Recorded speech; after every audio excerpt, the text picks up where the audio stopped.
Georgia this morning, which not so good there because tropical storm Debby still dumping heavy rain on parts of the southeast. In fact, Charleston, South Carolina right now, they're under a curfew until 7:30 this morning.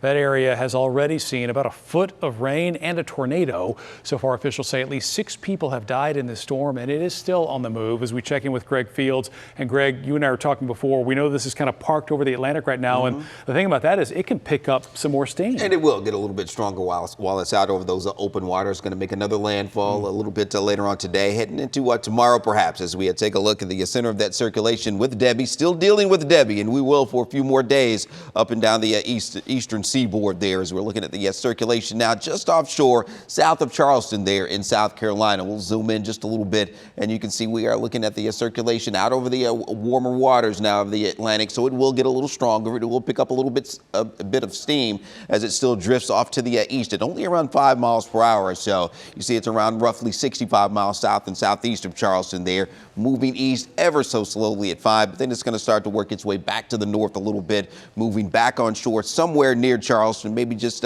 west or east of there as we head into late tonight and early tomorrow. And then it's going to work its way up the east coast, dumping lots of heavy rain, still going to have some gusty winds in its wake. And then finally, as we get into the latter half of the weekend, early next week, it will be long gone, and hopefully Debby will be just a memory, but certainly going to dump lots of heavy rain in its path over the next few days. An additional foot plus, I think, in some areas up and down the east coast through the Carolinas. And you can see those rainfall totals getting up to a half a foot around the nation's capital, heading on up to New York as well. So we'll have that lower end tornado threat as well. Still going to have to deal with that over the next few days too. So Debby still dumping lots of heavy rain, and it will continue to do lots of damage as it moves on up the east coast. So we'll talk more about that a little bit later. Also the heat, we know that's the big story here. So we'll have more on that as well in a few minutes. But now, Kara, over to you.